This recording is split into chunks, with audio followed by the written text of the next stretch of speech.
Part 34. The Prince is Very Fierce. Author, Guan Zi. Chapter 331. In the early morning a few days later, there were crowds of people outside Prince Su's mansion, and their belongings had already been loaded into the car. Because Su Buling was ambushed last time, he did not bring any ordinary thugs this time, and there were only a dozen or so guards, all of whom were important disciples of the palace. In order not to cause unnecessary trouble, the team did not make a big fanfare.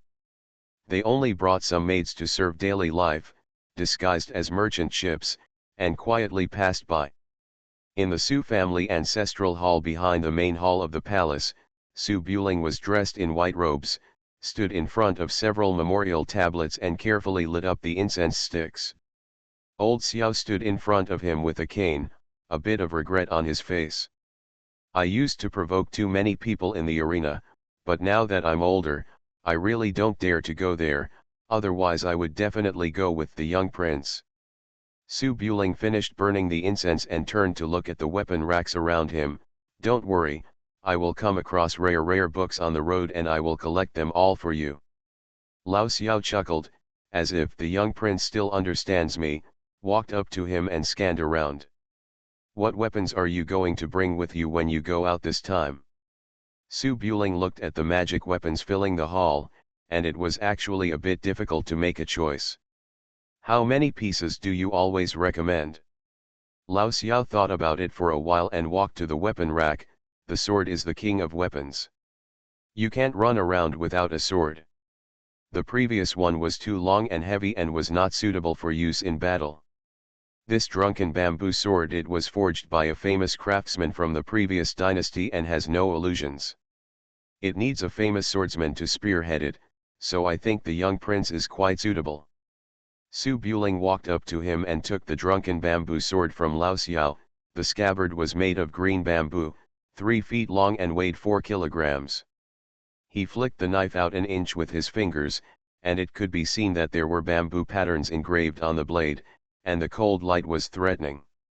Su Buling weighed it in his hand, sheathed the knife, and nodded lightly. Old Xiao glanced around and brought Buletin Shuolonggyan over again. This plus the young prince's Zayadan sword is enough. In fact, with the young prince's skill, he can still chase people with a kitchen knife and chop him. Su Buling did not deny this. He put away his long dragon-marked spear and turned his head to look outside. Nightingale, come in. Oh. Nightingale, who was waiting outside the ancestral hall, heard the sound and ran quickly into the ancestral hall, waiting for instructions next to Su Buling. Nightingale has been in the Subuling courtyard for the past few days, and has become quite familiar with each other. The initial restraint has disappeared. She is now wearing a light blue tight dress, with leather wristbands tied around her cuffs, and her hair is still tied into a bun. With big braids, he looks dashing and energetic. Although Nightingale was not exactly a maid, her daughter's family was generally not allowed to enter the ancestral hall. Now she came in for the first time. She opened her eyes wide and looked at the precious weapons filling the hall, as if she was trying to identify which ones she had seen in books. Su Buling liked this very capable little secretary very much. He raised his chin slightly and said, "You don't seem to have a weapon with you. It's inconvenient to go out. Pick something handy and use it first." Nightingale was Su Buling's maid. She took a weapon from her master as a matter of course and did not refuse. After looking around, she trotted to a weapons rack, raised her slender fingers and pointed at the mace on it. "Sir, is this okay?" "Well." Su Buletinling's face was covered with black lines. Old Xiao rubbed the crutch. "This dragon-subduing pestle has some origins, but if you, a girl, travel around the world with this thing, you have to make people laugh to death, so you have to change it." Su Buling nodded, "Yes, change it to something better looking." Nightingale was a little disappointed. She glanced at the mace reluctantly, and then looked at the 40-pound octagonal long-handled copper hammer next to her. Su Buling rubbed his forehead. walked up to him, took out a sword and handed it to her. I told you that you have a slender physique and are not suitable for taking a strong and domineering approach. Use this one. Nightingale took the sword with both hands, held it in her arms and nodded. Good. Although his expression was serious, Su Buling could feel that the girl was still a little unhappy, but he couldn't take a little maid with a mace out to wander around. He didn't say anything more at the moment, and left the palace with Nightingale. On the other side, in the back house of the palace, the accompanying maids were all ready to go and waiting in the corridor with their luggage. In the boudoir, Mrs. Lu, who was wearing a light green dress, was sitting sideways on the bed, looking at the large bulge in the quilt, raising her hands and shaking in annoyance. Don't sleep, the sun is shining on your butt. Did you forget to leave today? A lot of people are waiting outside. Well, sleep a little longer. In the quilt, Xiao Xiang'er was covered tightly from head to toe. He wrapped himself like a caterpillar and refused to get up. Mrs. Lu was helpless and raised her hand and patted her twice. Xiang'er, if you don't get up, I'll ask the maid to come in and carry you out. Xiao Xiang'er twisted around for a moment, then angrily opened the quilt, revealing her messy hair, full of reluctance. Are you really going? Why don't you go and forget it? I'll just stay in Suzhou City. Mrs. Lu grabbed Xiao Xiang'er's arm and pulled her up with force. We have already decided everything, and everything is ready. What if you don't leave now? Get up and hit the road. The confusion on Xiao Xiang'er's face was not concealed. You still know that you are on the road? I am detoxifying Su Buling. It is unethical and insulting to the family tradition. How can I have the shame to go back? If I go back, I might really hit the road. You let me think again. Mrs. Lu was not very strong and couldn't drag Xiao Xiang'er away. She was a little annoyed as she thrust her waist into her waist. If you stick your head out, you'll get a knife. If you want to live well, you have to go back and explain the matter clearly. Otherwise, what's the point of hiding all day? With Linger and I here, your sister won't embarrass you. If she embarrasses you, I'll let Linger marry her and punish her every day. Xiao Xiang'er pursed her lips. She originally thought of going home to confess, and if her family couldn't accept it, she would die to make her determination clear. With this idea in mind, she lived quite comfortably these days. But when it was time to set off, she naturally got stage fright. When she thought of her thoughtful and cold and serious sister, she felt terrified when she found out that she had done such a ridiculous thing. Xiao Xiang'er felt embarrassed and couldn't bear to go back. Let's go, Linger will be waiting anxiously. Mrs. Lu took the skirt and put it on Xiao Xiang'er's arm, then opened the cabinet and pointed to the small box. Do you want to take this? Ah. Xiao Xiang'er was confused, and she patted the quilt with some resignation, and then began to dress slowly. After a while, Mrs. Lu walked out of the palace gate with a smile, said goodbye to Prince Su, and got on the carriage. Xiao Xiang'er wore a bright red skirt and trotted with Jiao Yi. When she passed by Su Buling, she glared at him angrily. Su Buling put the weapon on the carriage and spread his hands innocently. He didn't understand why the baby who was still affectionate last night suddenly got angry.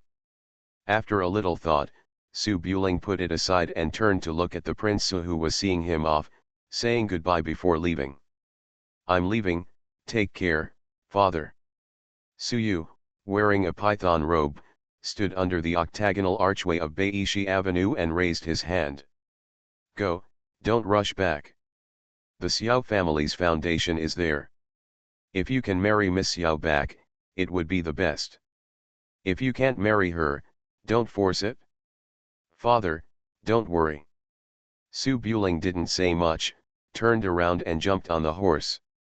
Nightingale, with a long sword hanging on her waist, also rode on a big white horse, walked beside Su Buling, and raised the whip to the team behind him seriously. Let's go to Jiangnan.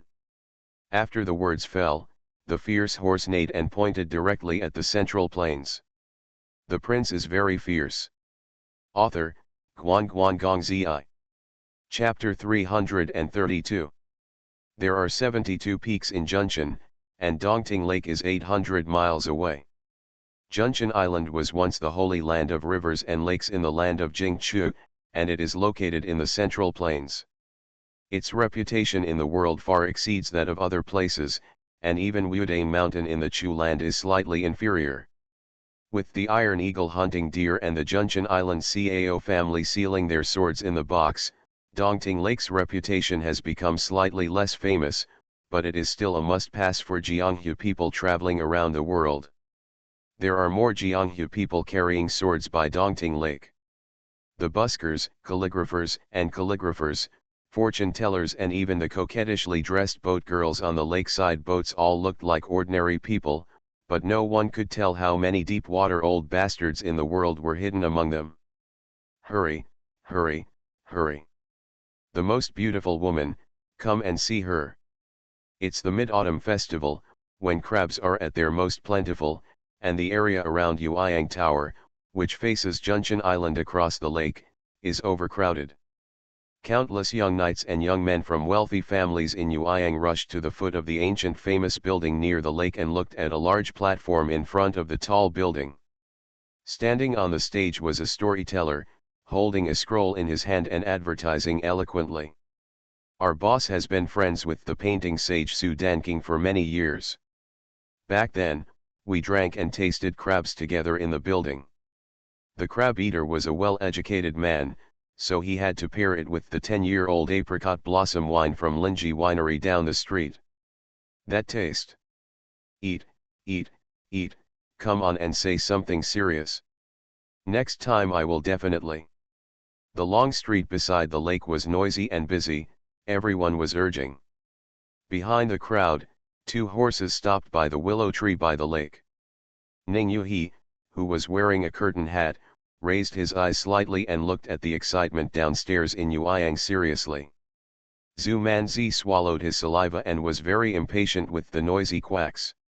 He stood on tiptoes and muttered.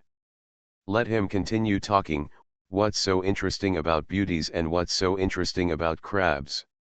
Ning Yuhi shook his head and chuckled, the storyteller took the money, but the places mentioned are not very good, expensive and not authentic. I know an old store and I will take you there later. Zhu Manzi chuckled, Sister Daning is a monk and doesn't eat meat. It's not interesting for me to eat it alone. I just remember what the storyteller said. I will tell Mr. Su when I meet him in the future. Mr. Su will definitely be greedy. Your child seems not to be greedy. Who said that? The first time Mr. Su and I went out, we invited him to eat mutton in a water basin. He was very happy with it. And last time in the cellar, he wanted to snatch my watermelon to eat, After saying this, Zhu Manzi wrinkled his eyebrows again, missing Su Buling a little. Sister Daning, where did Xiao Ning go? I've been looking for it for half a month, and I still want to take Xiao Ning to Suzhou. Go shopping, you won't be able to see the sea of flowers after winter. Ning Yuhi sighed softly, I have inquired with several people who spread the news, but no one has seen King Yi. Let's look again. If it doesn't work, find someone to beat him up and cause some trouble. If the news spreads, King Yi will hear it. Naturally I came here. During the conversation, the storyteller outside Yueyang Tower finally got to the point. He walked to the stage and solemnly raised the scroll. Su Danking was a guest at my house a few days ago, and he had 3 glasses of fine wine with our boss. He was so excited that he took out a calligraphy. Zhu Manzi folded his little arms and asked curiously, it won't be Zhao Hongyaimei again, right? Ning Yuhi shook his head, it's probably King Yi. I think so. Zhu Manzi was about to say a few words when he saw the storyteller on the high platform open the scroll, revealing a picture of a beauty that he had just copied. Among the yellow sand outlined in the ink painting, a white camel left a series of footprints on the sand dunes. On the camel was a woman sitting sideways, covered with a gauze skirt. Only her tall figure, gauze skirt, and head could be seen. Her silk scarf fluttered in the wind, and her seductive eyes looked at the sunset in the distance, just like a delicate flower that had just bloomed in the desert. The vast world could not hide this unique style. Wow! Who is this? What place is this? The young chivalrous knights or wealthy young masters under the high platform suddenly became noisy, seriously admiring the grace of the first 8 chiefs of Zhaohong. After all, this will be the talk of the next few decades. Zhu Manzi stood on tiptoes and took a few glances from a distance, slightly confused. Who is this woman? The painting doesn't look like Xiaoning at all. It looks a bit a bit familiar. Ning Yuhi also frowned, looked at it for a long time, and tilted his head slightly. The clothes don't look like those of a Central Plains woman. When did Su Danking go to the western regions? Hearing this, Zhu Manzi suddenly remembered something. Ah! I know, it's Zhongli's little fox. I saw it once in Chang'an. Ning Yuhi blinked. Are you King Yi's friend? Yeah, you're so lucky. Zhu Manzi glanced at him with envy, with a hint of dissatisfaction in his eyes. Ning Yuhi pursed his lips and smiled, but he didn't say much. After watching the excitement, he took Zhu Manzi and left Yueyang Tower. There was still a buzz of people outside Yueyang Tower, and no one noticed the quiet departure of the former most beautiful woman.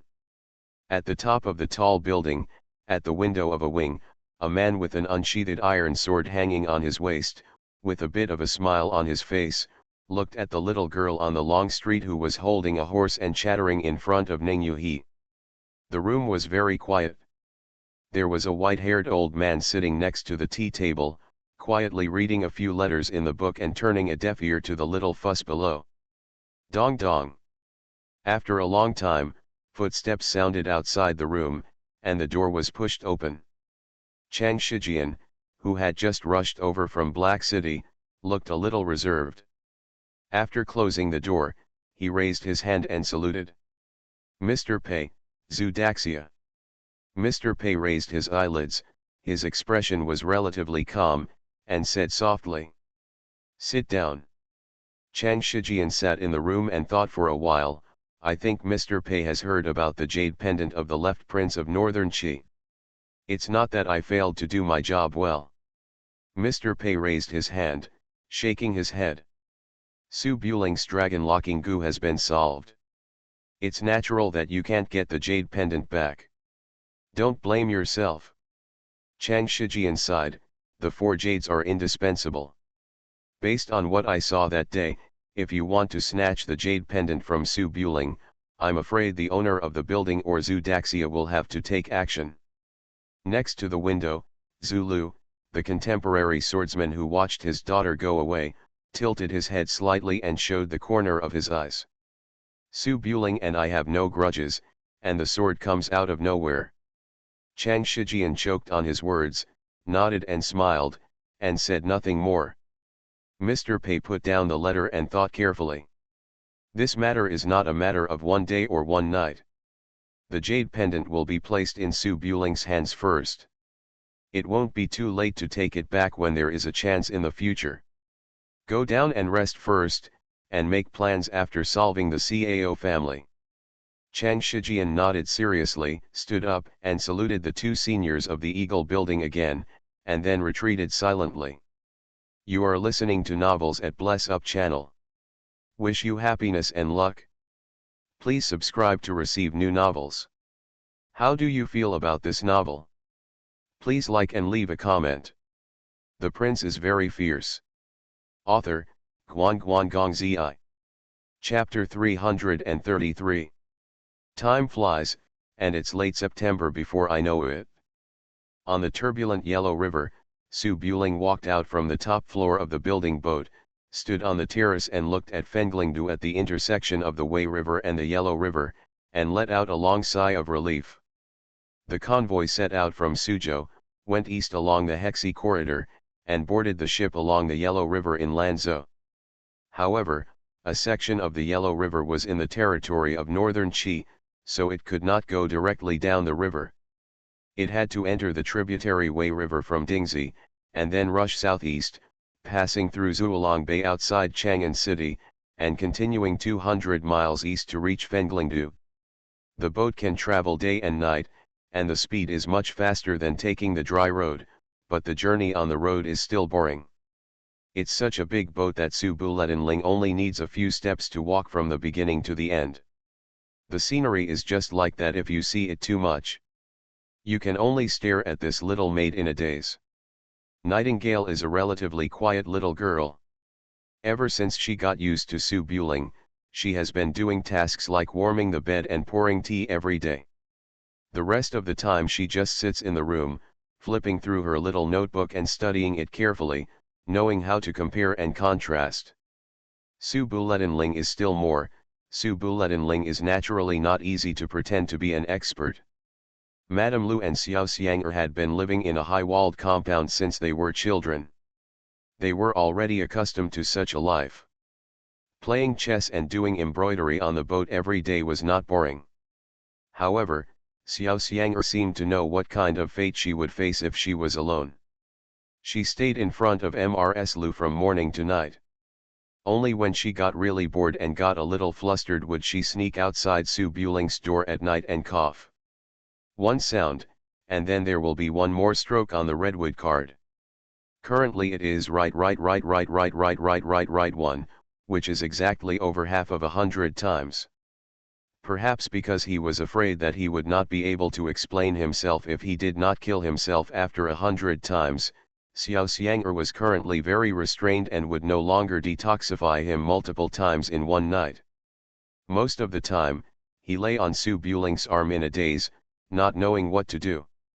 Thinking about something. When passing through Chang'an City 2 days ago, in order not to cause unnecessary trouble, the ship did not dock and ran directly over at night. At that time, Mrs. Lu wanted to go out and watch, but Xiao Xiang'er was so frightened that she hid in the house without even daring to show her head, so Mrs. Lu had no choice but to give up. Other than that, there is nothing to say about the days on the boat. After a month of long journey, we finally arrived at Fenglingdu. After passing Fenglingdu, we left the court and entered the rivers and lakes. This place must be visited. It's already a bit cool in the late autumn of September. The boats at Fengling Ferry can be seen as far as the eye can see. Porters are coming and going on the pier. Riders on horseback can be seen everywhere. Among them, there are many heroic ladies standing on the river bank and looking up at the two rivers. Magnificent view of the intersection. Su Buling gave the order, and Nightingale trotted down to let the ship dock at the dock. Mrs. Lu and Xiao Xiang'er walked out of the cabin.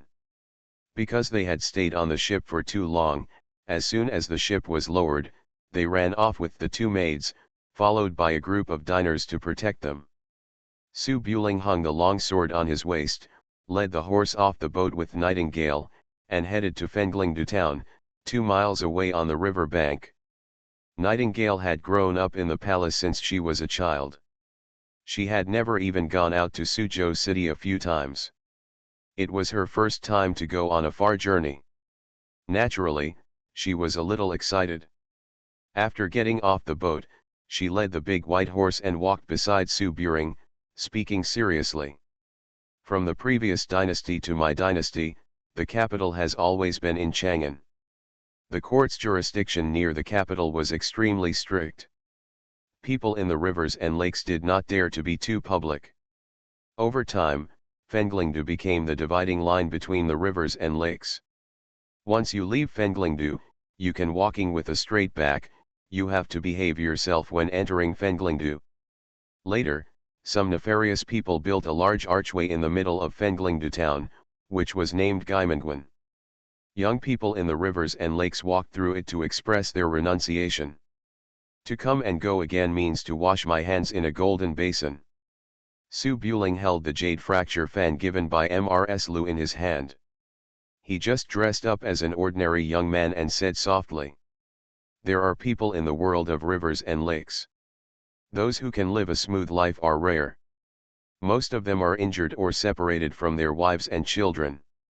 If you can complete a journey in the rivers and lakes, you have indeed walked through the gate of hell. Calling it the gate of hell can be considered a warning. Descendants. Nightingale thought for a while. Young master is right. The person who built the gate of hell must be a powerful person. Shall we go for a visit? Aunt Lu and your sister Xiang can't stand the long boat ride. Let's rest for a day in Fenglingdu town and stop by the archway to see the memorial arch if we can. We will definitely go back. Nightingale hesitated a little, raised her little face and said seriously. I read what is written in the anecdotes. Those who have passed through the gates of hell are the people of the world. Life is about living. If you die, don't blame anyone. Moreover, once you enter the world, there is no way back. Those who go back will end up miserable.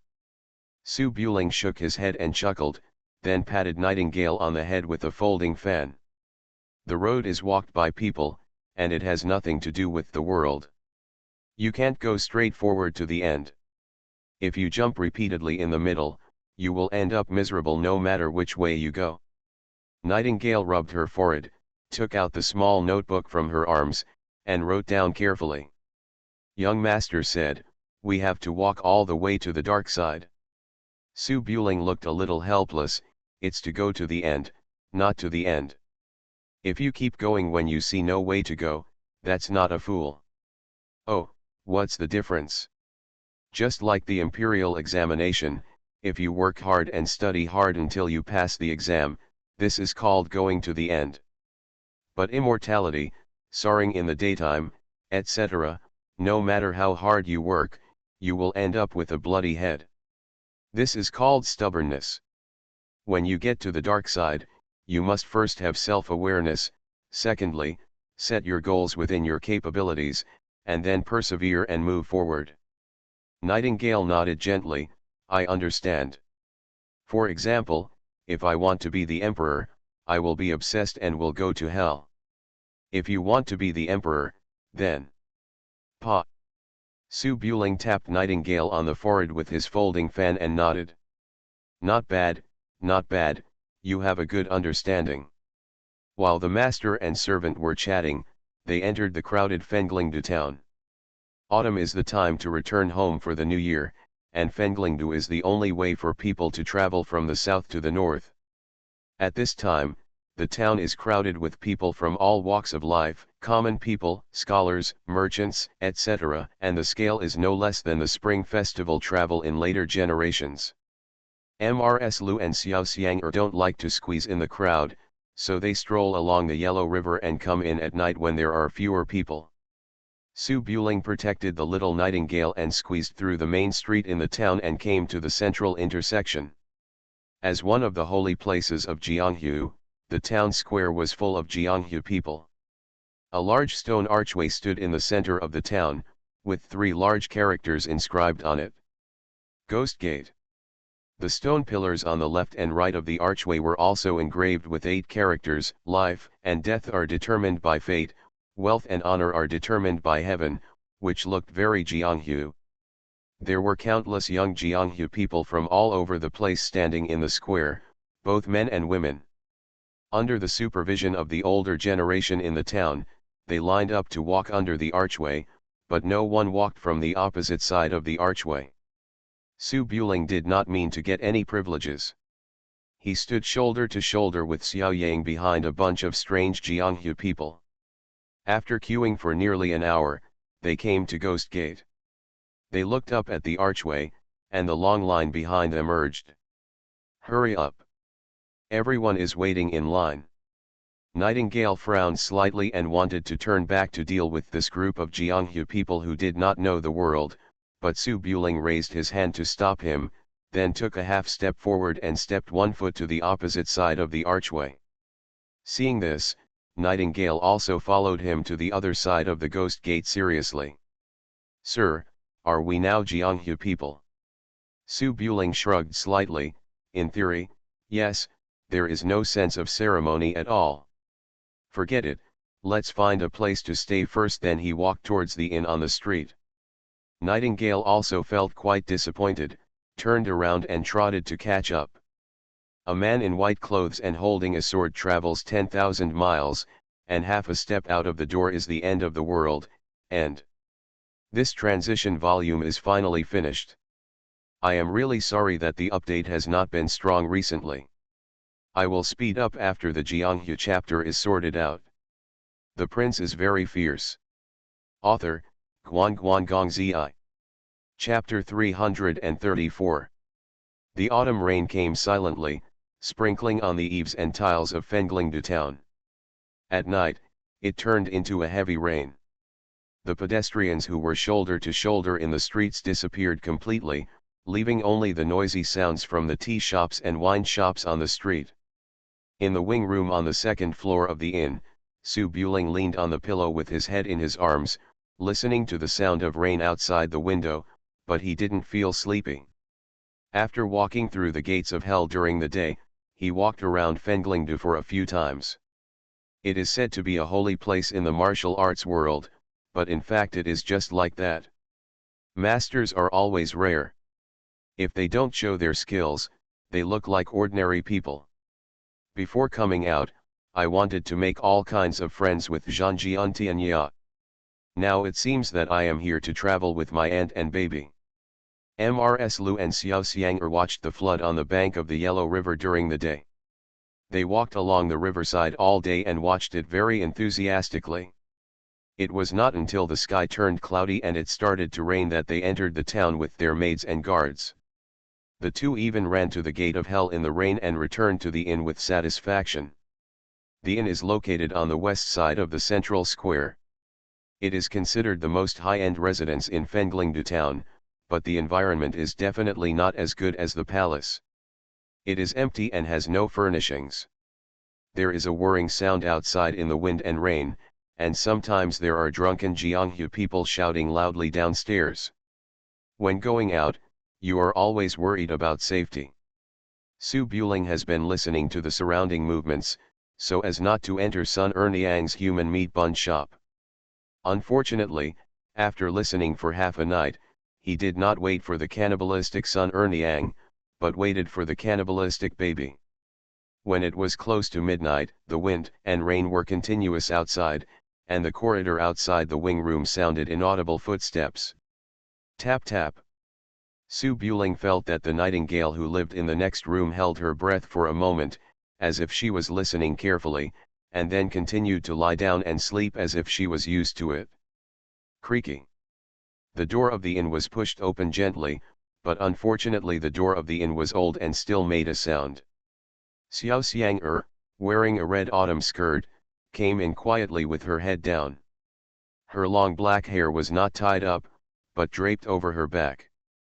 The slightly tight skirt outlined her curvy figure, which was quite attractive from behind. After Su Buling took a look, he quickly closed his eyes and pretended to be asleep. Xiao Xianger looked around the corridor, and after making sure that no one had noticed in the dark night, she closed the door and bolted it, then walked to Su Buling's side, glanced at him with her watery almond eyes, and saw that Su Ling was sleeping like a dead pig. She frowned slightly, bent over and pulled Su Buling's arm out from under the quilt, laid it flat next to the pillow, and then lay down, resting her head on her arm, with her back facing Su Buling, and squeezed back like a cat, and breathed a sigh of relief.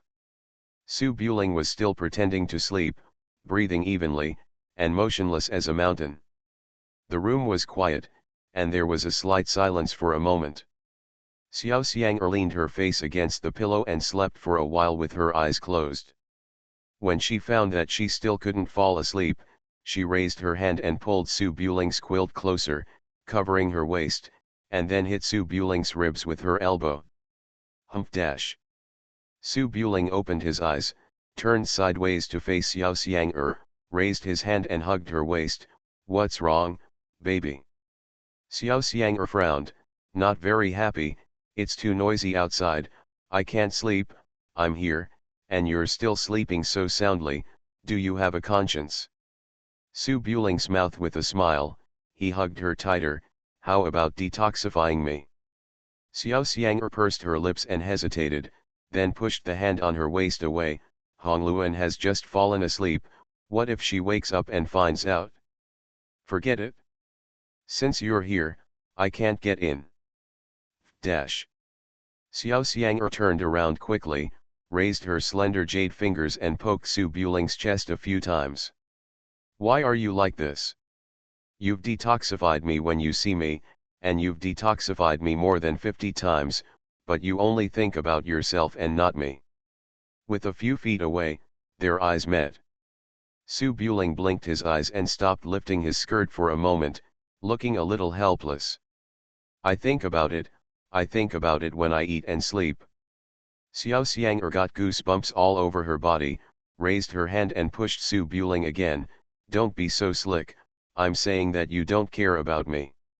When I saved you, I saved your life because you care about the world. At that time, I wrote a blood letter to sacrifice to the ancestors, and I died after the poison was removed.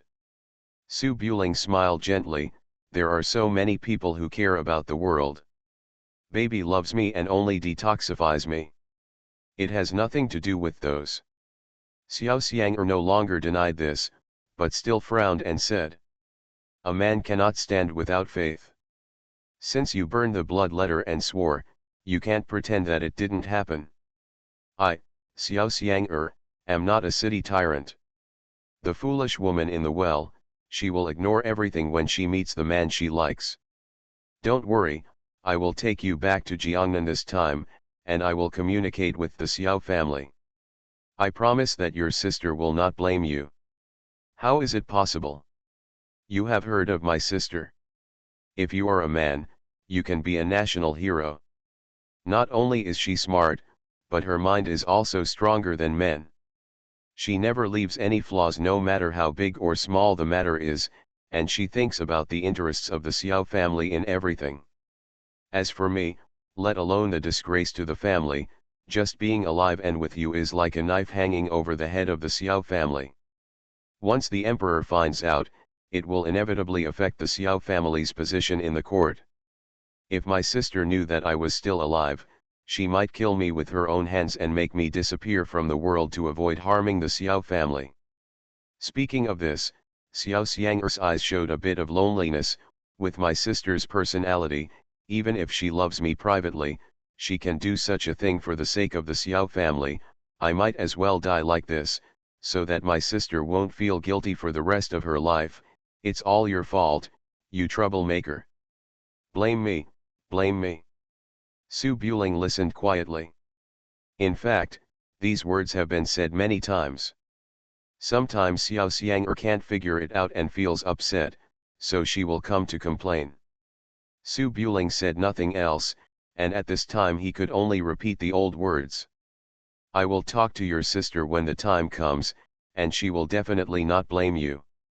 Besides, if you die now, the previous 50 times will be in vain. Let's put it aside for now and think about it after you finish solving it.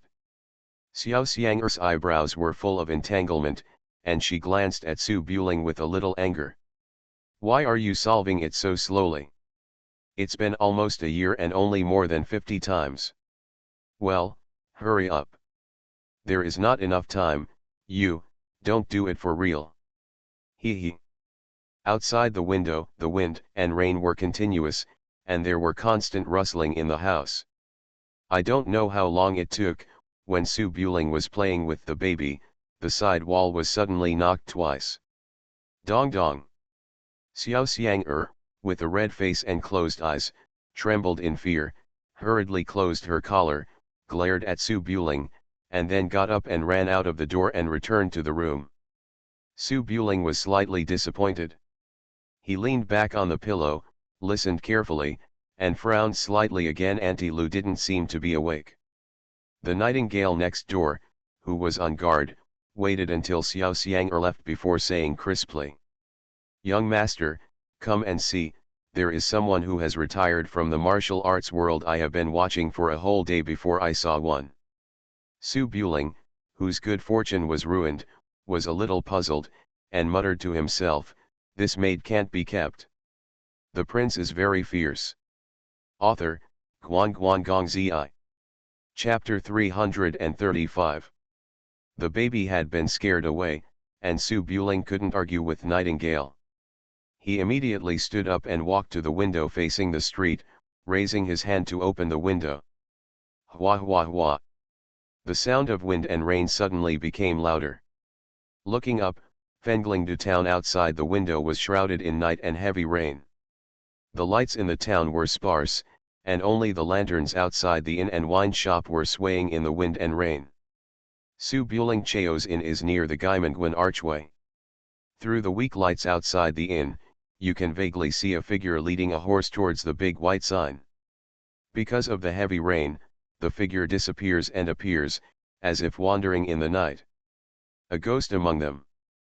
At the window next door, the little Nightingale was lying on the window with her upper body popping up, and said seriously, "Sir, from the day we arrived until now, a total of 542 people have passed through the gate of hell, and this is the only one who has come back. Is it so difficult to run around?" Su Buring sat on the window and took a sip from the wine gourd. Traveling in the Jianghu is a knife-edge licking blood, but there are not so few people who can finish it. Fenglingdu is located near Chang'an. Jianghu people will definitely come to hang out when they are young and have just left the mountain. After a few years of wandering in the Jianghu, Xianyi, the thought of an angry horse fighting a sword in the end of the world has basically been worn away, and he is just running around in the world just to make a living. Naturally, he will not care about these things when he lives safely until he is old. He will have seen everything in his life, and his interests will be the same as when he was young. There were even fewer people running over to go through the process, so we only saw people leaving and not people coming back. Nightingale nodded thoughtfully, looking at the increasingly clear figure holding the horse and standing in front of the archway, hesitating, and said softly, "Coming here in the rain at night, I'm definitely not just going through the motions of seeing all the different aspects of life. Regarding this, it may be that young people who are not experienced in the world have encountered some setbacks and no longer want to be involved in the world, so they came here, right?" Su Buring chuckled lightly, "I'm not a god, how could I know that? But if I stood under the archway for so long without stepping over, I must be still worried and hesitating." "Oh." Nightingale lay at the window and watched for a while, patiently waiting for the figure to decide to cross the archway, then took out a piece of silver from his sleeve and threw it at the inn door below. The waiter, who was sleeping soundly on the threshold, was shocked by the impact. He quickly stood up and was about to curse, when he saw the broken silver on the ground. His expression suddenly became extremely pleasant. He picked it up and looked up. "Oh, you two gentlemen, if you need anything, just say hello." Nightingale pointed at the big archway in the center of the square. "There is someone staying in the hotel, why don't you go and say hello?" The waiter was stunned for a moment, then looked around and realized that there were people walking at night in the square. He quickly picked up an umbrella from the gate and ran over to solicit customers. After Nightingale finished directing the waiter, she turned her head and smiled, "Master, do you want to hear a story?" Su Buring looked at the wine gourd in his hand, shrugged slightly, jumped out of the window, straightened his clothes a little, and walked down the stairs with Nightingale. Nightingale walked behind Su Buling, raised her eyes and took a look. Suddenly she took out a handkerchief from her arms and handed it to Su Buling. "Master, please wipe your face, Sister Xiang'er has chewed it." He spoke very seriously, without any shyness.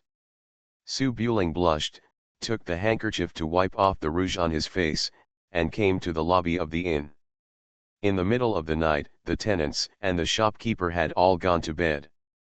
It was raining and cold in late autumn, and there was a brazier burning in the lobby. It was quiet and no one was there. Nightingale glanced around, then suddenly raised her hand and pointed to the beam of the lobby. "Sir, there is a bird there." Su Buling looked up and saw that there was indeed a little sparrow squatting there in the darkness above the beams. The one that was motionless must have fallen asleep. "It's raining so hard. Birds also know how to take shelter." It's not surprising. Su Buling and Nightingale were sitting across from each other at the wine table next to the brazier. After a while, the waiter led a man wearing a raincoat and a bamboo hat into the inn. He looked up and saw Su Buling coming down and greeted him politely. "Are you two gentlemen hungry? The cooks have all gone to bed. Would you like me to cook 2 bowls of noodles first?" Su Buling was really hungry, so he nodded, 2 bowls of scallion and egg noodles, and warm a pot of wine. "Okay." The waiter put down his umbrella and ran to the kitchen diligently. The man who followed in took off his koi raincoat and bamboo hat and hung them outside the door. He also said, "Can the store cook me a bowl, please? Just bring me a pot of rice wine." "Okay." After the man finished speaking, he sat down at the wine table on the other side of the brazier and toasted his wet trouser legs and sleeves. Su Buling turned his head and glanced. The man was about 30, tall, wearing tight-fitting shorts, wristbands, and leggings on his hands and feet. There was a knife hanging on the back of his waist. He was about 2 feet long and wrapped in black cloth. The dress didn't look shabby, but the expression on his face was a little lonely. After sitting down, he stared at the brazier without saying anything. Su Buling turned around and showed a slight smile. "Brother, why did you come here so late? Fenglingdu is relatively close to the capital and belongs to a stable area." The man raised his eyes and took a look. He saw a frail scholar and a little maid. He didn't show any guarded expression. He just shook his head and smiled. "It's raining too much and it's hard to walk." Nightingale looked like an innocent little maid and said doubtfully, "There are resting inns everywhere around Fenglingdu. If it rains heavily, you can find a place to stay for one night. Your clothes will get wet." When the man heard this, he fell silent for a while and sighed softly. "I am a wanderer. If I don't want to run away, I will come here and visit the Hell Gate. It will be considered a beginning and an end, otherwise I won't be able to sleep." Su Buling said "Oh" and chuckled. "I heard that the knights in the martial arts world are very comfortable in their bright clothes and angry horses. Looking at my physique, I guess I am also a good player in the martial arts world. Why don't you run away?"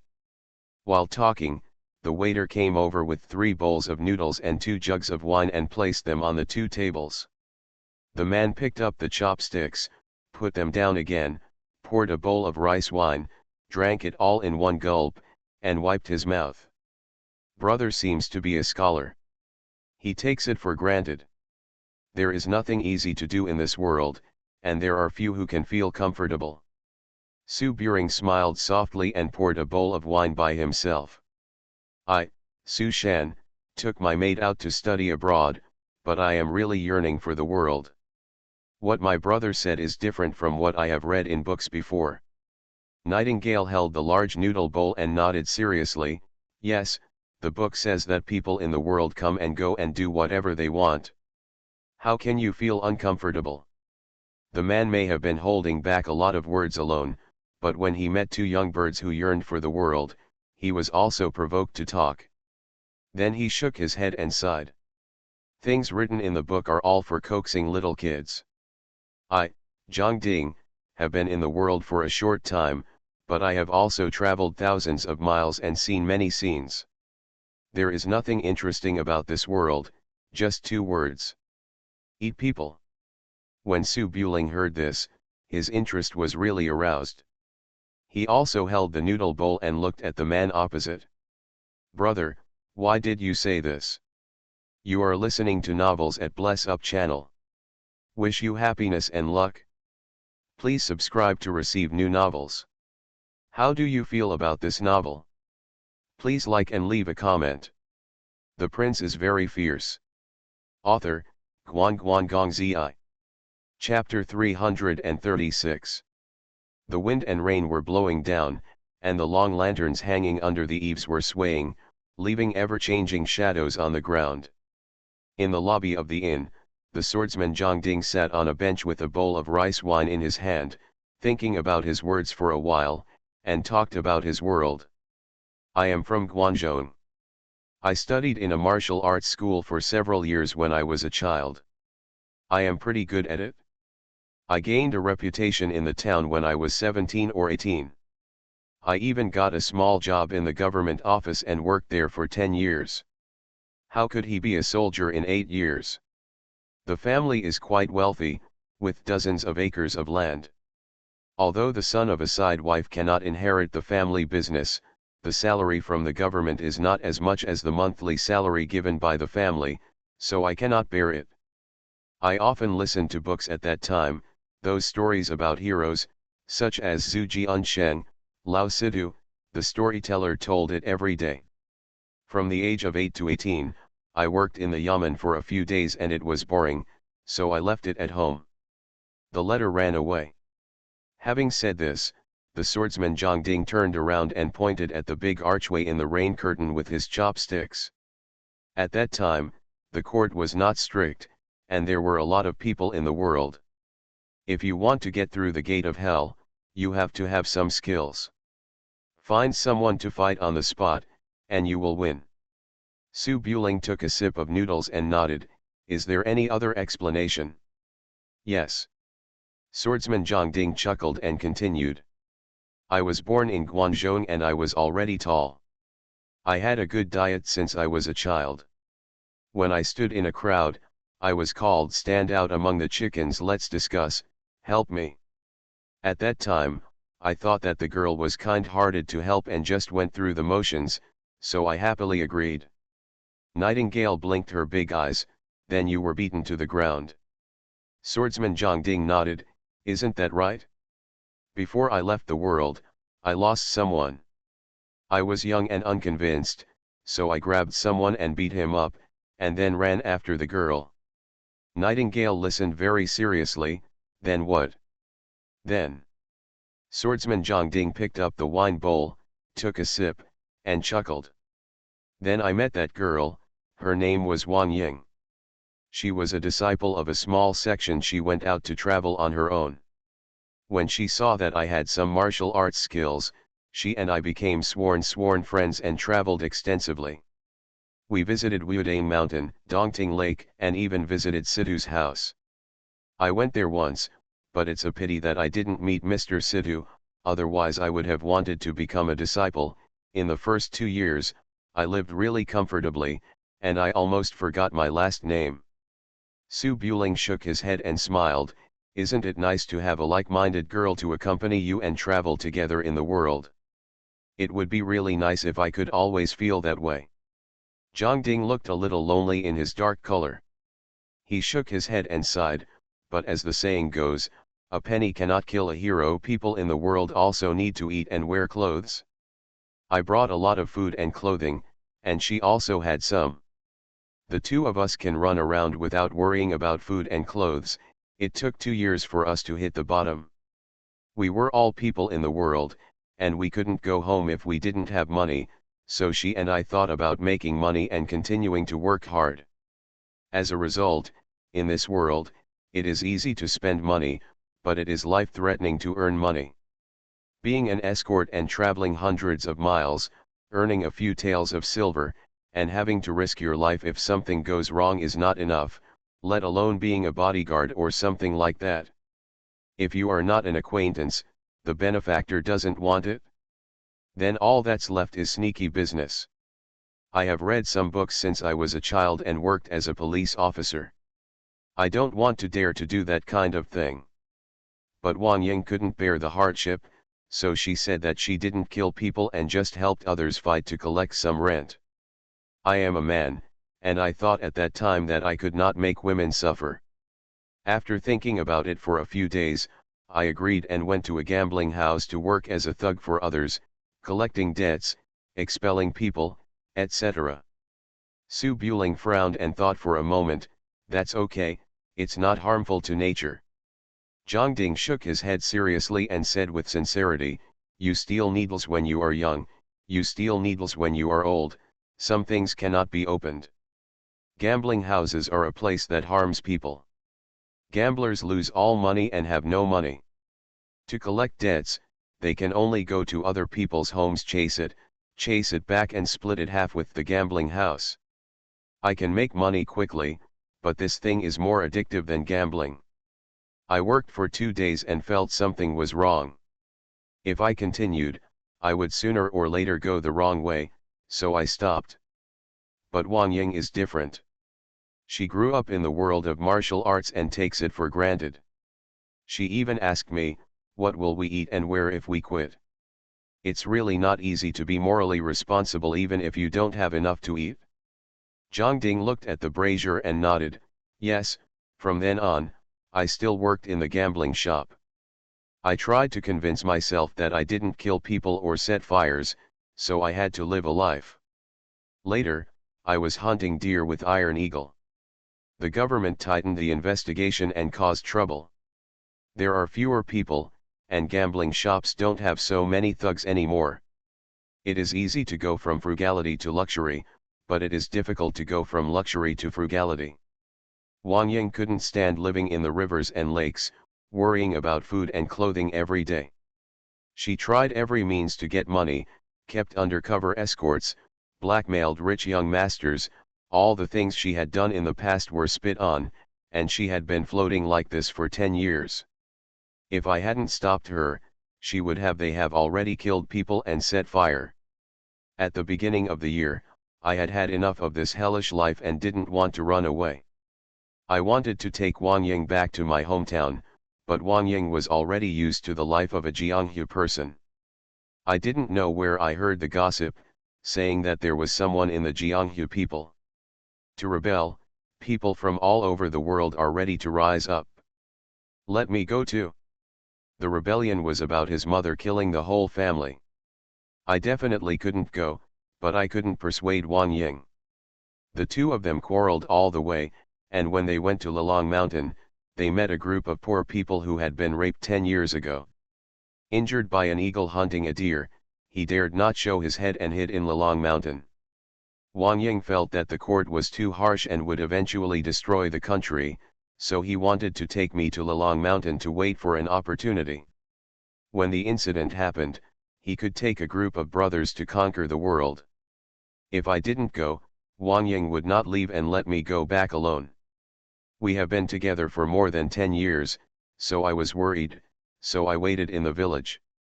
The people in the village saw that I had some martial arts, and we became brothers.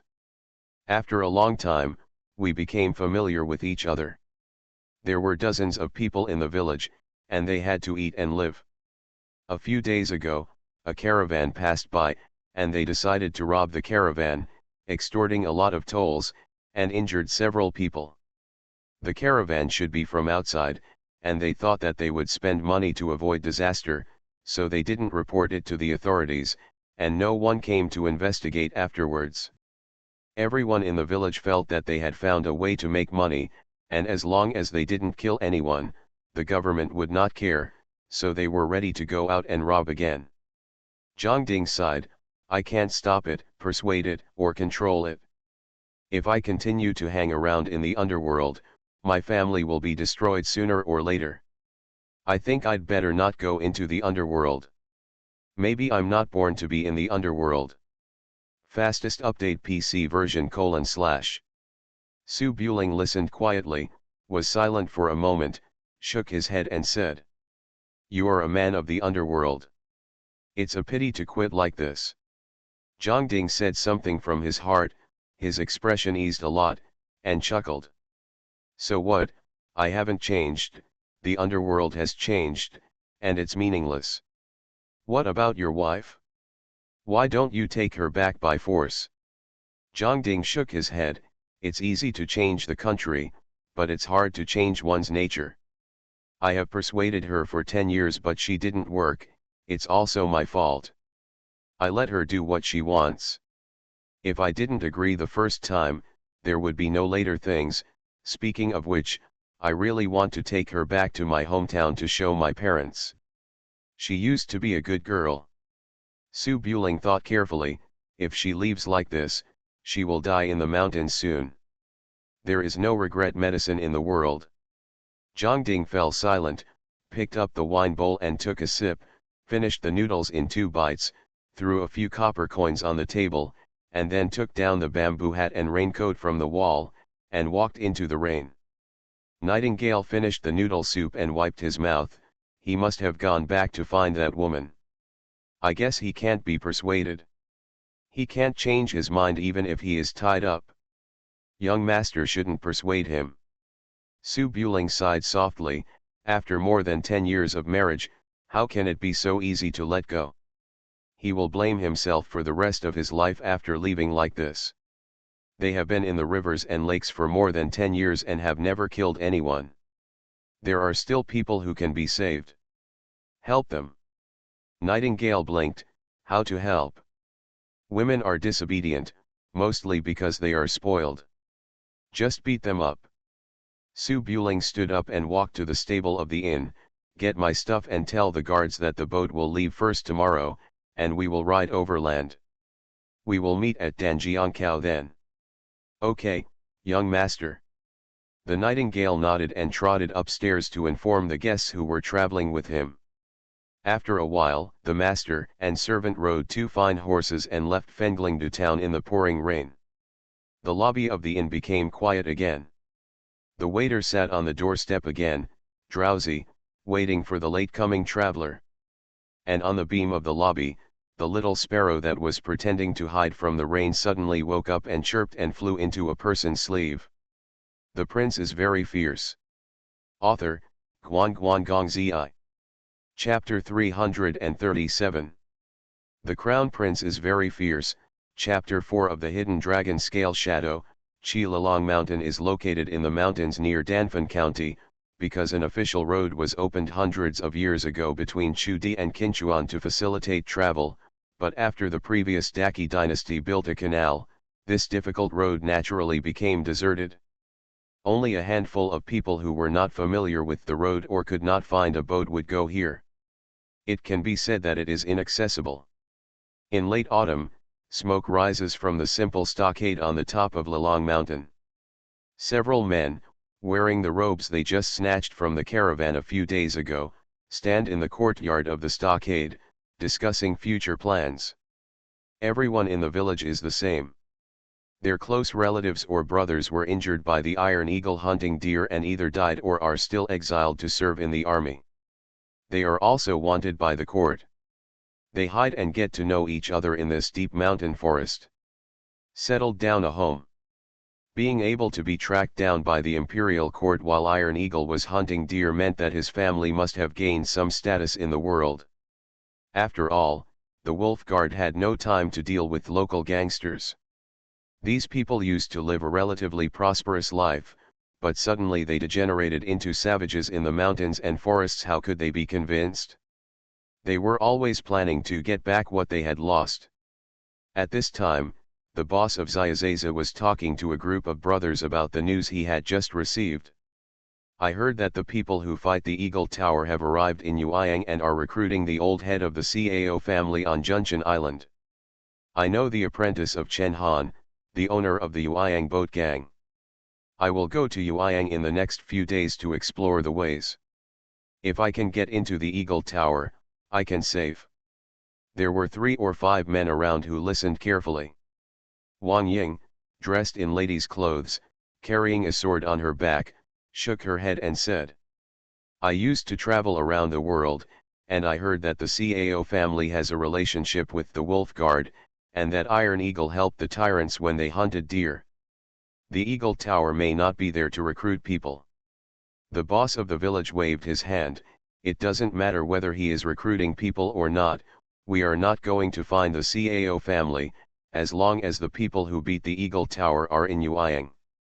In this world, only the people who beat the Eagle Tower dare to kill the Wolf Guard, and the Wolf Guard there is still nothing we can do against them. Now that the power is getting bigger and bigger, sooner or later they will raise the flag of justice to do justice for heaven.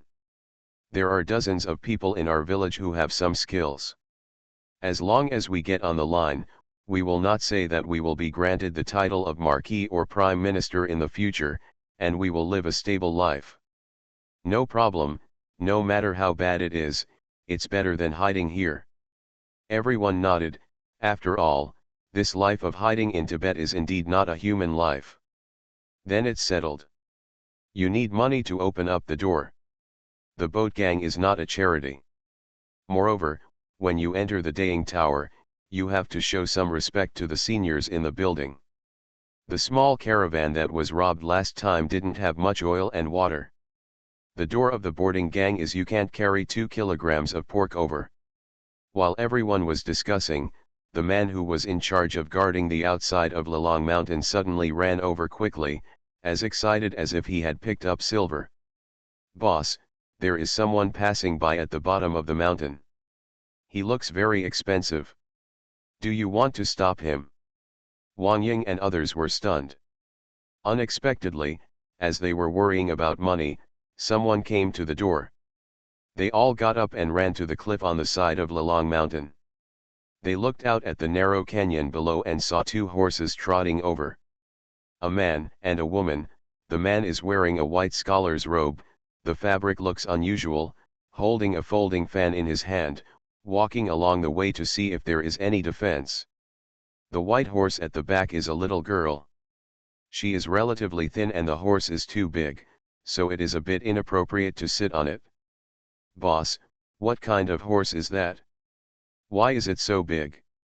The people in the village looked at him with envy in their eyes. After all, horses are good because they are big, and even the inexperienced can see that. The boss of the village took a look at it for a moment and said seriously, "Could this be the snow horse outside the Great Wall? I heard it is worth thousands of gold, but this is the first time I have seen it." Wang Ying squinted her eyes and took a closer look. "I have seen the snow horse ridden by the seniors in the world before. It is similar to the horse the little girl rides behind. The horse in front is not very similar.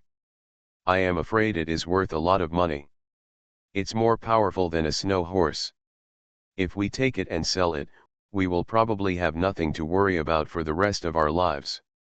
Many minions immediately became eager and prepared to take action. The boss was still a little hesitant.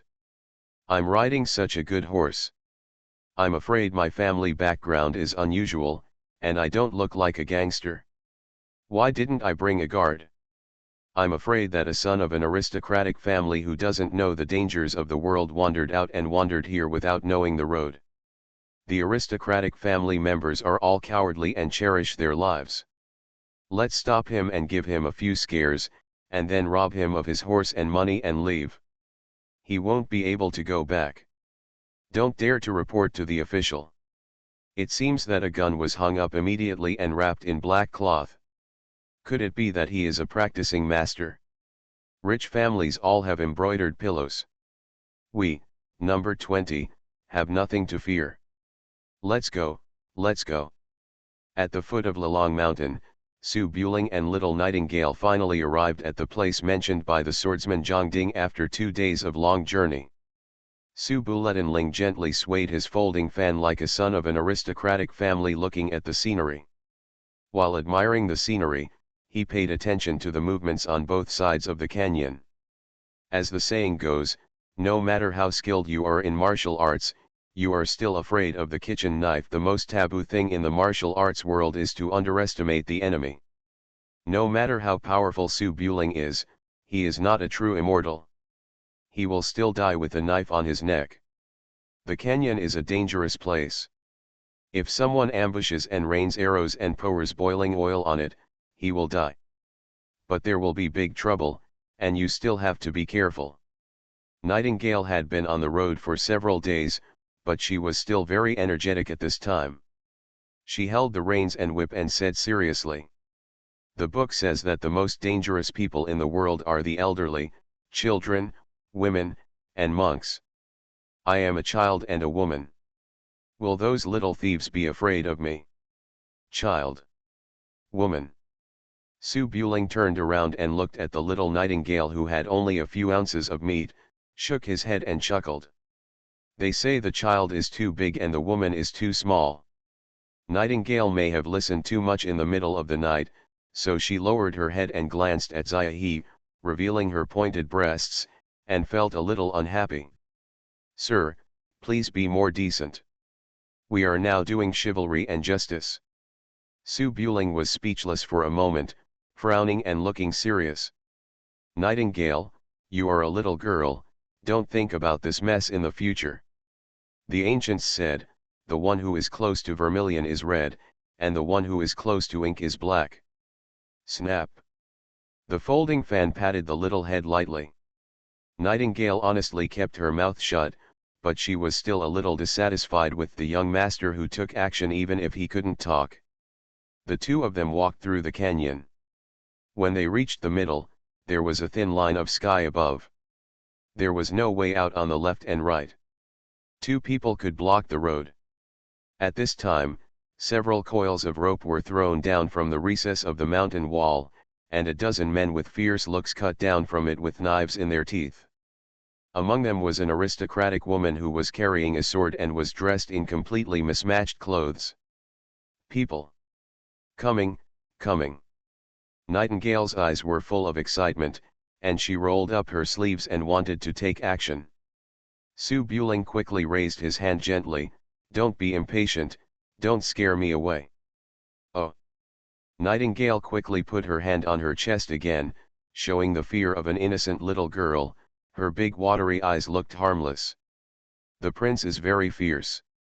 Author, Guan Guan Gong Zi. Chapter 338. The Prince is Fierce.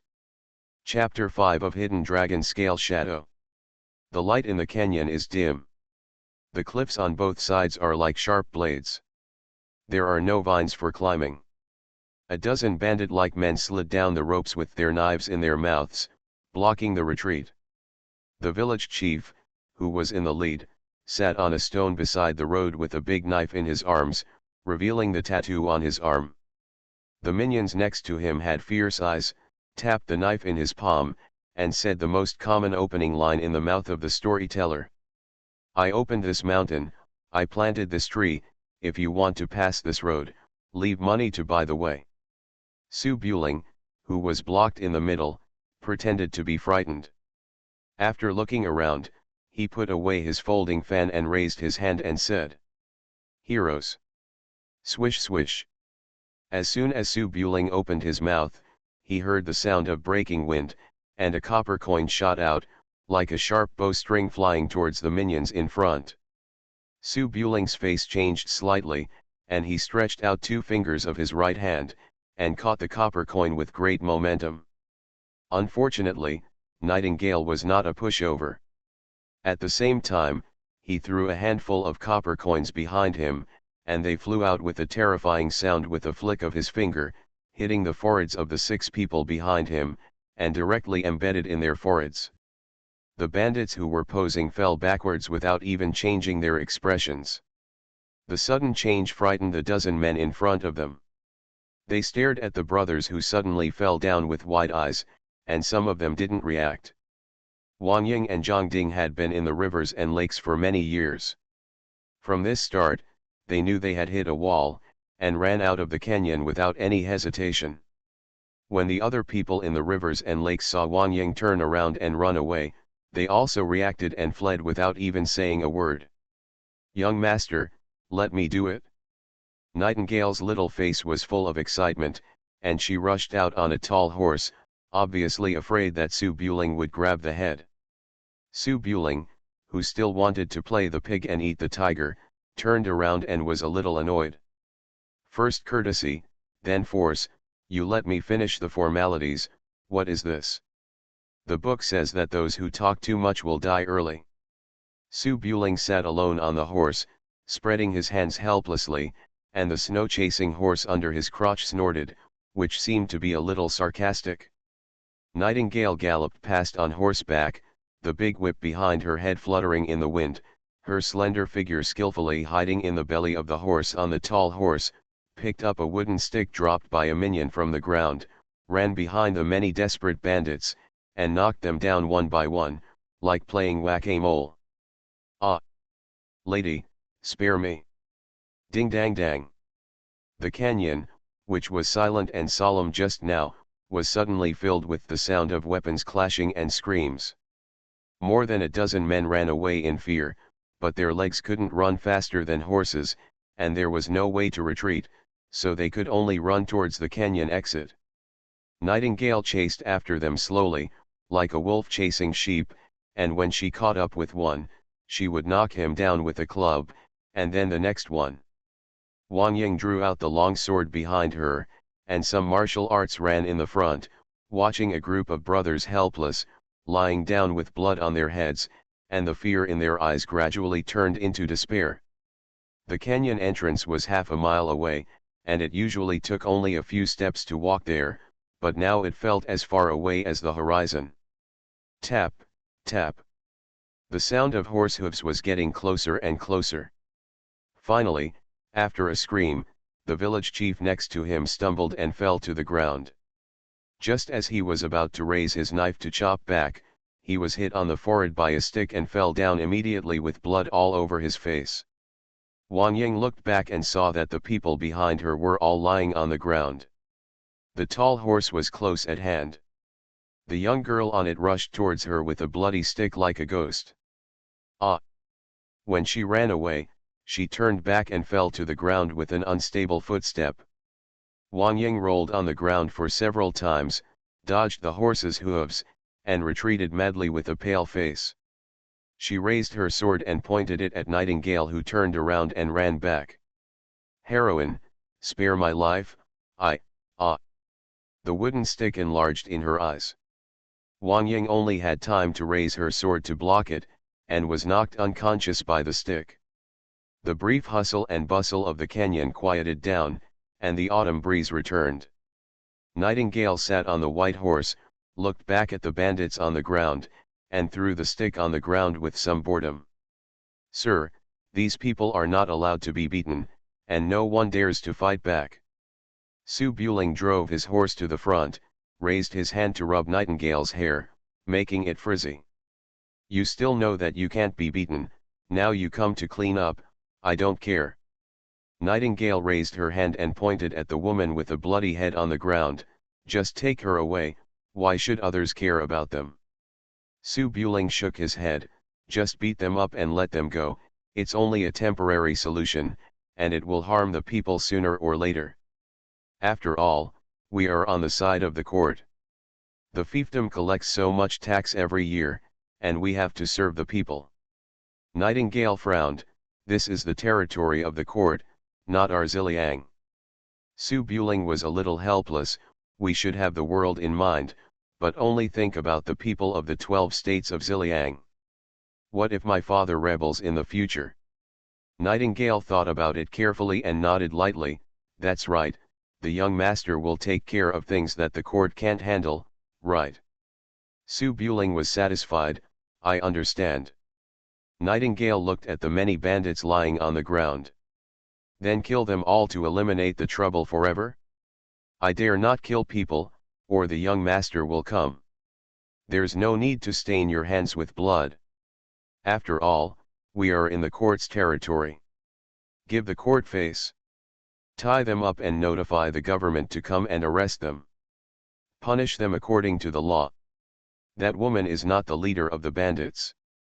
Tie her up on the mountain and beat her up, and wait for Zhang Ding to come." "Okay, sir." Nightingale agreed, got off the horse, and picked up the rope from the ground. At the same time, above the canyon of Lelong Mountain, on a large maple tree that stretched out of the cliff, a pair of fox-like eyes appeared between the dense fiery red maple leaves, and a little sparrow squatted next to it. "What a powerful girl!" When Su Buling and Nightingale were busy in the canyon, the woman hiding in the maple tree sighed as if she had something in mind, and was a little greedy. "If I can take her back to Chuchu as a playmate, Chuchu may not run away." Chirp chirp. The very human little bird next to it jumped a few times on the branch. Shhh. The woman put her finger on her fiery red lips and scolded, "That young man is very skilled in martial arts. If he finds out, you and I may have to live in the palace for the rest of our lives. I'm fine. Maybe I can become a concubine. You must be stewed to nourish your body." The bird closed its beak obediently. The woman looked for a moment, and her eyes showed a bit of dissatisfaction. Looking at Su Buling's back, she complained to the bird. "This world is really unfair. Ning Yuhi, that vixen, has stolen my reputation as the eighth Kuei, and she also accepted a beautiful apprentice. I finally trained Shu to become the new eighth Kuei, and Ning got lucky again. She accepted the son of a prince as an apprentice, and his martial arts are so high. Why did she take all the good things?" The bird called twice, as if to comfort its owner. "No, we have to find a way to snatch her apprentice away. What do you think?" Chirp. Then it's settled. Bird. You are listening to novels at Bless Up channel. Wish you happiness and luck. Please subscribe to receive new novels. How do you feel about this novel? Please like and leave a comment. The Prince is Very Fierce. Author, Guan Guan Gong Zi. Chapter 339. The Crown Prince is Very Fierce, Chapter 6 of Hidden Dragon Scale Shadow, Howling in the Autumn Wind at Night. The autumn wind howls at night, the simple cottage deep in the mountains and old forests is full of ghosts, and the pungent smell of smoke fills the hills. There is no human habitation within 10 miles, and a house that is set on fire will not attract any attention. Well. Under the big tree in the courtyard of the village, Wang Ying, who had been tied into a tortoise shell by a nightingale, slowly woke up.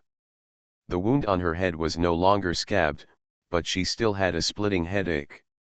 Wang Ying has been walking around the world for more than 10 years, and has never suffered such a serious injury. She wanted to call out Brother Zhang, but was blocked. After the dim firelight came into view, she suddenly came back to reality. In front of us is the village where we have lived for several months, but it has changed beyond recognition. Many of the houses have become ruins that are still smoking. In the courtyard in front of us, there is a little girl taking the bedding and clothes of the brothers in the village and throwing them behind places that cannot be reached. The acrid thick smoke was mixed with a slight peculiar smell, which seemed to be the smell of burnt meat. Wang Ying's eyes were full of fear, and she didn't even dare to breathe.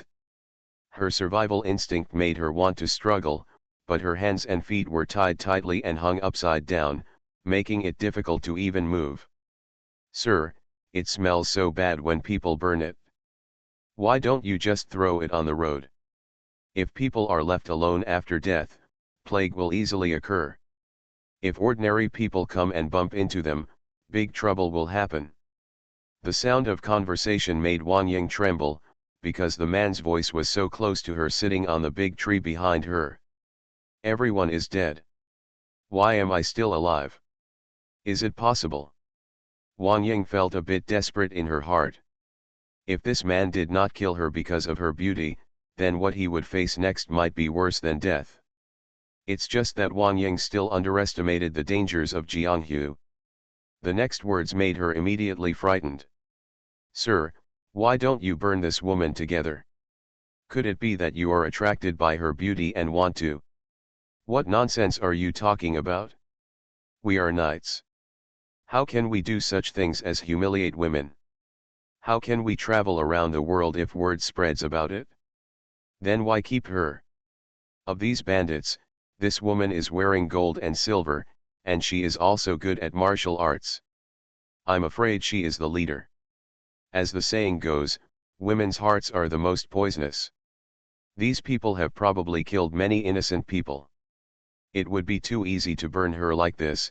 I have to scare the surrounding Xiao, so that no one will do evil things again. Then cut off the head. The head will rot after a few days. The skin will be peeled off and sent to the county government. It will be made into a human skin drum and placed outside the county government office to ensure that no one will dare to commit any crime in the next few decades." Wang Ying's eyes widened and she didn't even dare to breathe a single breath. She tried her best to break free from the rope in her hands and escape, but it was to no avail. She was like a piggy being pushed on a stool to be slaughtered during the Chinese New Year. Peeling is so disgusting. What are you afraid of? We are doing good things that benefit the country and the people. We are not afraid of shadows when we are upright. When the border troops are fighting, they crowd the capital to watch. How can we still be praised by the people? The acrid thick smoke was accompanied by blood-curdling words. Wang Ying's face was as white as paper, and she struggled to get away. Finally, she couldn't help but let out a cry of "Wee dash. Hey, wake up, let's do it." "Okay, sir." You. Wang Ying, who was hanging upside down from the book, had a look of horror in her eyes. She struggled and twisted violently. She wanted to beg for mercy and explain that she had never killed anyone, so she snatched a few pieces of clothes, but she was gagged and could not speak. A man's figure appeared in front of him, holding a skinning knife used in the village to skin animals. Woo!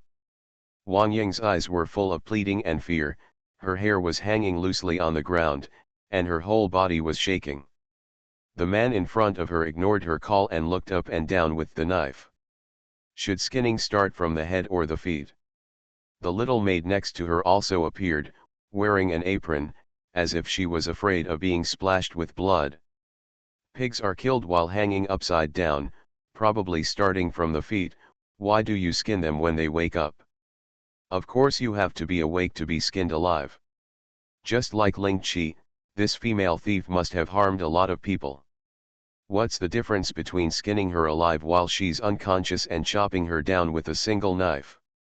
As she spoke, Wang Ying felt her foot being held, a cold blade sticking to it, and a stinging pain immediately came. Wang Ying's whole body was tense, and her wrists were almost strangled by the rope. She had runny nose and tears, and she fainted after a few twitches. Unfortunately, not long after I fainted, a bucket of water was poured on my face. Woo! Wang Ying woke up and found that she was still in the Azura hell. Stimulated by despair and the desire to survive, she made a wailing sound, but her mouth was gagged at this time, and even crying was a luxury. It doesn't seem right. To kill a pig, you need to bleed it? It seems that it's not easy to peel a bloody gourd from its feet. The man knelt down in front of her, grabbed her hair, and put the knife to her ear.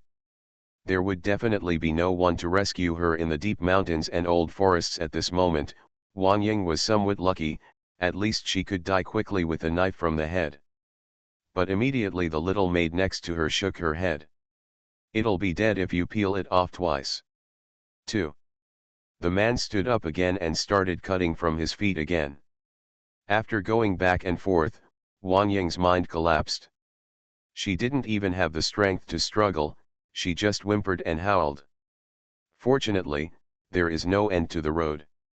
I just got a cut on my foot, and an anxious cry came from the foot of the mountain village. Ying-er! Ying-er! Wang Ying, who had lost her soul, suddenly came back to her senses, then looked in the direction down the mountain, roaring hysterically like crazy. "Sir, there is an accomplice, what should we do? Let's go and see. It seems to be a powerful person, but we may not be able to defeat him. The village has been burned, let's go first. What should we do with this woman?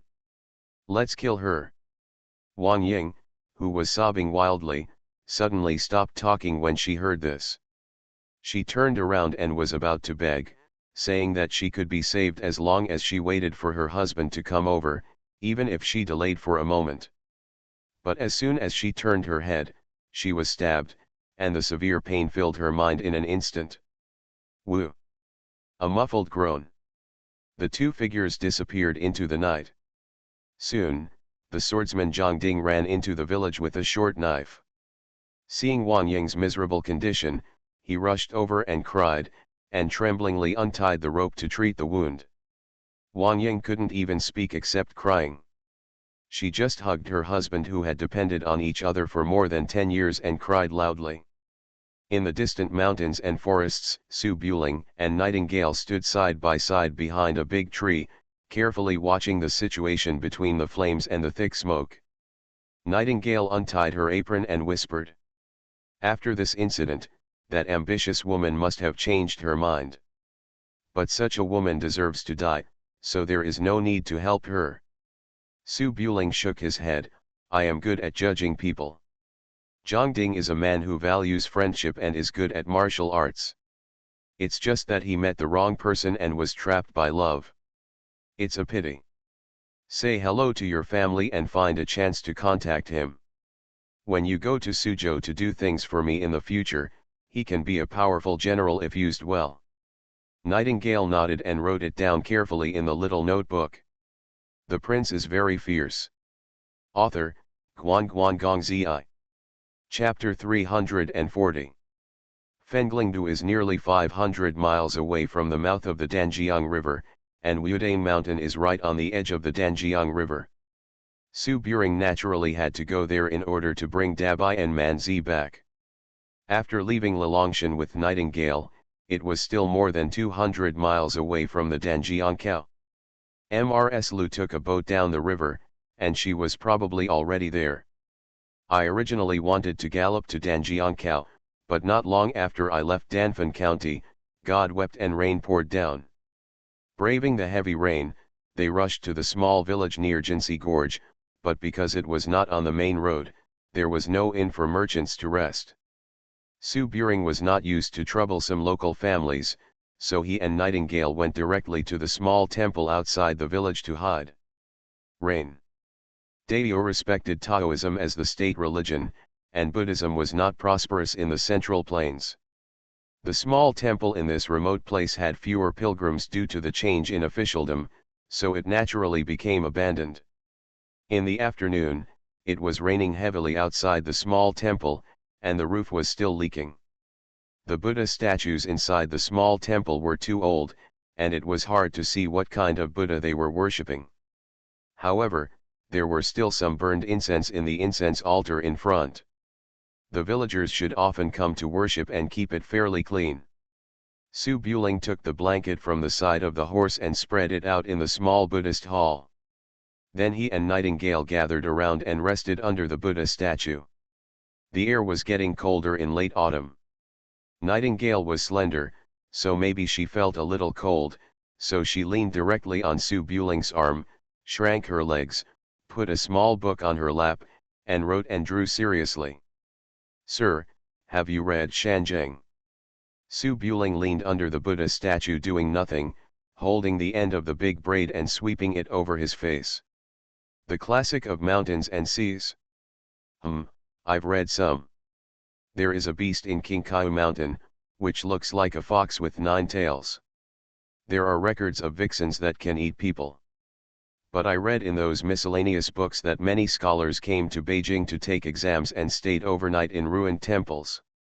You will meet a vixen, and you will, well, just like the young master and sister Xiang oops. Su Buling raised his hand and tapped Nightingale on the head. Books are written by scholars. The things you imagine will come to you as you feel comfortable. Being beaten by the young master and unable to fight back, Nightingale sighed and stopped talking. She put the notebook away, folded her arms and squinted her eyes to sleep for a while. Nightingale's parents died working for the palace, and they would definitely not treat her badly since she was a child. Living in the palace is more valuable than the ladies of many families. She has never been out of Suzhou City since she was a child. This is the first time she has slept in the wilderness, and she is a bit unaccustomed to it. After leaning on Su Buring for a while and unable to fall asleep, Nightingale shrank down a little and rested directly on Su Buring's thigh, lying upright. Maybe she had innocent intentions and was not shy at all. Su Buling lowered his head and looked at the juicy little maid, a little funny. Am I the young master or are you the young master? Are we on the opposite side? Nightingale folded her hands on her belly and sighed. Young master said that I am thin and uncomfortable to lean on. You're not very young, but you still hold a grudge. Su Buring raised his hand and pinched the bridge of Nightingale's nose, then let her go. Nightingale leaned against her for a moment, but she was still not sleepy at all. She opened her big eyes and looked at Su Buring's chin. Sir, you have stayed in Chang'an for 2 years. Have you ever heard stories that are not in the library? Su Buling thought about it for a moment. I've heard some. Tell me about it. Nightingale took out her small notebook again and prepared to write it down. Su Buling took out his folding fan, looked like a scholar named Lao Xiao, and began to tell a story in a low voice. Today, the young master will tell you about water margin. Su Buling told stories vividly to heighten the atmosphere. As a result, his mouth was dry and the little girl lying on his lap had no reaction at all. He also corrected many mistakes quite seriously. For example, there was no Song dynasty in history. What kind of hero is it to kill a tiger with bare hands? Su Buling said that it was imaginary history and did not refer to reality. Nightingale still shook her head and said that if the story were told, there would definitely be criticism from many people who thought they were right even though they had not read a few books. Just like this, you said something to me, and in the end the story was distorted and turned into a discussion about military affairs and methods of calming the people. Su Buling did not come from a major, and he could not be compared to little Nightingale who was well read and had the guidance of the royal family's staff. After discussing it for a long time, but before they could come up with a result, footsteps suddenly sounded outside the small ruined temple. Tap tap tap. The two stopped talking at the same time and looked at the source of the sound. Su Buling picked up the long tree on the ground and leaned it against the Buddha statue. He looked at the wall and followed the sound until he reached the door of the Buddhist hall. It was still afternoon, and it wasn't dark outside yet, but there was heavy rain and black clouds, making it look gloomy. As the footsteps stopped, a figure appeared at the door. She was wearing an aqua skirt and a blue and white top. A small package hung on her shoulder. Her hair was tied into a flowing bun, and a hairpin was inserted into her hair. Between the buns, the pearls on top were still swaying when she stopped. Seeing that it was a woman, Su Buling was a little confused and looked carefully, but he saw that the person had snow-white skin, a pair of fox-like eyes, a small cherry mouth and slender eyebrows, and her age could not be seen. In terms of beauty, she might not be inferior to Xian and Bakuai. If you insist on talking about the difference, it may seem a bit too charming. Even if she is very elegant at this time, she still exudes some seductive smell that attracts males from the inside out, making people unconsciously whisper to themselves, could this girl come from a brothel, of? Nightingale sat up, glanced at it, and then whispered, Master, the vixen is here, should I avoid it first? Before Su Buring could speak, the woman standing at the door glanced at the ruined temple and saw two people sitting inside. She was stunned for a moment, and then felt a little embarrassed. She held an umbrella and wanted to leave, but she just looked at the pouring water outside the eaves. Heavy rain, slightly hesitant. Sister, there is no shelter from the rain around. We are not bad people.